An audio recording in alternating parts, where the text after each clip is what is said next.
Welcome to the Rever Show. I'm Patrick from the community team, and for this first episode, we're going to keep it nice and short. We're going to do a product review on a keyboard that I love, and look at the behind the scenes of Rev, how a live Q&A is made. So let's jump right into the product review.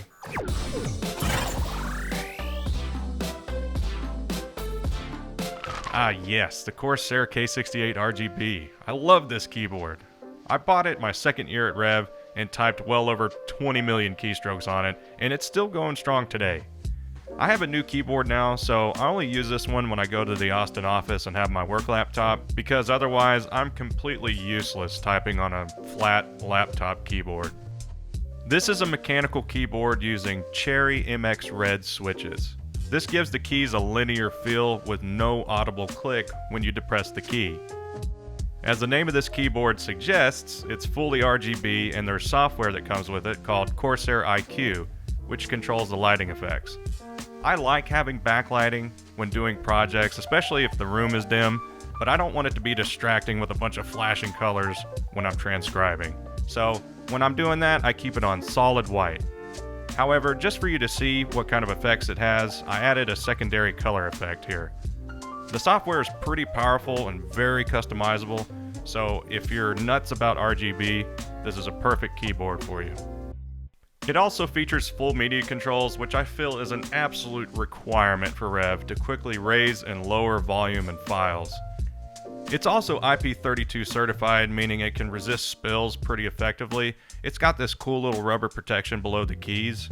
For obvious reasons, I am not going to demonstrate that capability.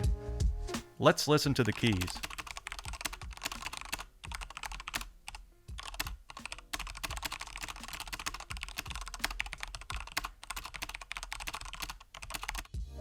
The keyboard's MSRP in US dollars is $119.99, but it often goes on sale for $89.99 and even $79.99, which is where I bought it. I lucked out on the best sale they had. That does sound expensive, but you're paying for longevity and high quality. I've never had a key chatter on it. I've never had an LED go out on it. It doesn't warp or bang around when you type on it. It's really solidly built. I'll have the link to the Corsair store in the description. Let's have a little intermission real fast for Ask Patrick. You can ask me anything, Rev related or non-Rev related. The first question I got was, how many hats do I own?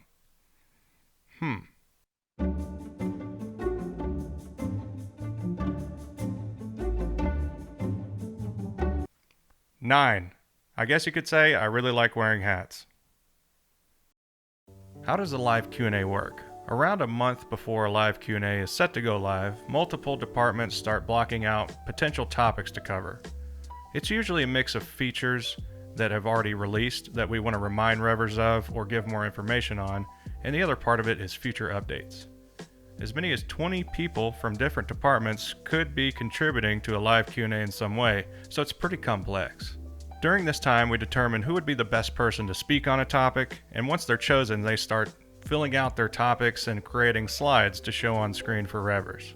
About 2 weeks before the event, all the topics are basically finalized and very little changes from that point, and then a week before we send out the Slido form to take Rever questions. In the last few days leading up to it, we have a rehearsal meeting so everyone knows where they're going to be, how long they're going to speak, and I make sure the back end is configured for the live stream. We also finished developing the answers from the Slido questions so we can give the best information to Revers.